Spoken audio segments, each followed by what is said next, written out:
Trial balance की need क्या है, ये चेक करता है लेजर की एक्यूरेसी कि हमने लेजर ठीक बनाई है।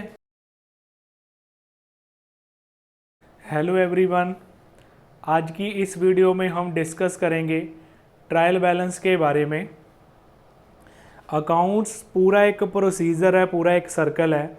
जैसे हमने जर्नल करा, पहले जर्नल से लेजर बनी, लेजर से ट्रायल बैलेंस बना, अब ट्रायल बैलेंस के बाद ना फाइनल अकाउंट्स बनेंगे। ऐसे ये एक दूसरे के लिए ना चेन का काम करता है। सो ट्रायल बैलेंस की नीड क्या है, जो ट्रायल बैलेंस चैप्टर है ये चेक करता है लेजर की एक्यूरेसी कि हमने लेजर ठीक बनाई है। तो लेजर के बाद ट्रायल बैलेंस बनेगा। ट्रायल बैलेंस के लिए जो लेजर है वो एज ए रॉ मटेरियल काम करेगा।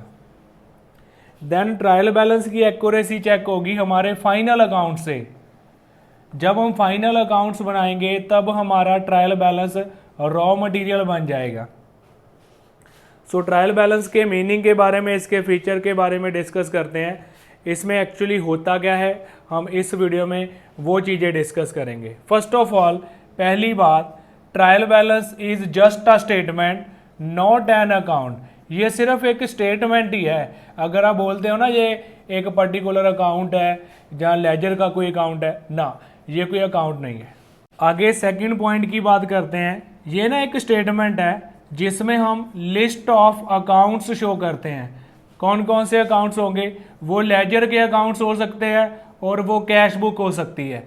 कैश बुक में भी बेसिकली हम कैश, बैंक और डिस्काउंट का कॉलम भी बनाते हैं ना, वही लेजर की बात होगी, वही कैश बुक साथ में हमने नोट कर लिया।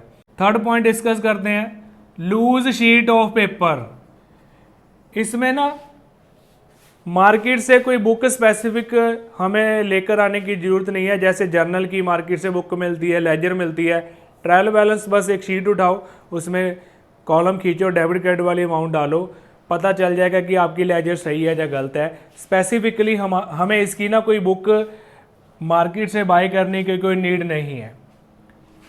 एनी टाइम ऐसा नहीं है कि भी आपको ट्रायल बैलेंस स्पेसिफिक डेट कोई बनाना है। आपको नीड है मंथ में जब मर्जी बना लो, क्वार्टर में जब मर्जी बना लो, अगर ज़्यादा जरूरत है तो 15 दिन के बाद बना लो। आगे नेक्स्ट पॉइंट की बात करते हैं, अर्थमेटिकली एक्यूरेसी। जो हमारे लेजर के अकाउंट्स बने हैं, लेजर, कैश बुक, उसकी जो टोटलिंग है, कैरिड ऑन वगैरह हमने निकाले हैं, जो टोटल करे हैं, कैलकुलेशंस करी हैं, क्या वो ठीक है, उसकी एक्यूरेसी के बारे में हमें ट्रायल बैलेंस बताएगा। नेक्स्ट पॉइंट की बात करते हैं, लास्ट में जो ट्रायल बैलेंस होगा ना, उसकी दोनों साइड, इसकी एक तो डेबिट साइड होती है, साइड नहीं मतलब दो कॉलम ही होंगे, और दूसरी क्रेडिट होती है। दोनों इक्वल होनी चाहिए, दोनों का टोटल मैच करना चाहिए। इन केस मान लीजिए आपका टोटल मैच नहीं हुआ, अनइक्वल आ रहा है, उस केस में आप समझ ले कि आपकी जहाँ तो लेजर में मिस्टेक है, जहाँ जर्नल में मिस्टेक है। उस मिस्टेक को ढूंढने के लिए हो सकता है आपका बहुत ज़्यादा टाइम वेस्ट हो जाए। ये इसलिए किया जाता है क्योंकि इसके बाद जो रिपोर्ट तैयार होगी ना, वो बोर्ड ऑफ डायरेक्टर, वो डिसीजन मेकिंग उस पर डिपेंड करेगी हमारी। सो दैट्स वाई आप स्टेप बाय स्टेप पर ना पहले एक्यूरेसी चेक कर लो। सो ये हमारे प्राइमरी और मेन फीचर है ट्रायल बैलेंस के बारे में। एक चीज़ यहाँ पर हम और मेंशन कर सकते हैं, ड्यूल एस्पेक्ट। जो जैसे इसकी एक डेबिट वाली साइड रहेगी, दूसरी क्रेडिट वाली साइड रहेगी, ये ड्यूल एंट्री, डबल एंट्री या ड्यूल एस्पेक्ट पर डिपेंड करेगा। आगे हम इसके फॉर्मेट के बारे में डिस्कस करते हैं। First of all, serial number note किया जाता है, हेड्स ऑफ अकाउंट्स, पर्टिकुलर्स भी लिख सकते हो, मैंने हेड्स ऑफ अकाउंट्स लिख दिया। जैसे purchase account, sale account, capital account, drawings account, वो हम बता देंगे। लेजर फोलियो रहेगा, अगर कैश बुक से डेटा उठाया तो सीबी लिख सकते हैं, कैश बुक फोलियो। इस तरफ डेबिट की अमाउंट रहेगी, इस तरफ क्रेडिट की अमाउंट रहेगी। एक टाइप के जो पर्टिकुलर्स हैं ना, वो एक ही कॉलम में आएंगे। बहुत से बच्चे सोचेंगे कि सर इसमें टू और बाय का क्या करना है। इसमें टू और बाय वर्ड आएगा ही नहीं।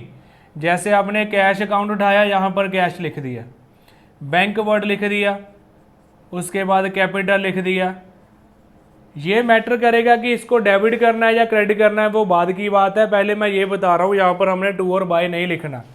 लास्ट में हम इसका टोटल करेंगे, डेबिट साइड का टोटल 1 लाख, क्रेडिट साइड का टोटल 1 लाख, दोनों मैच कर गए, हमारी लेजर ओके थी।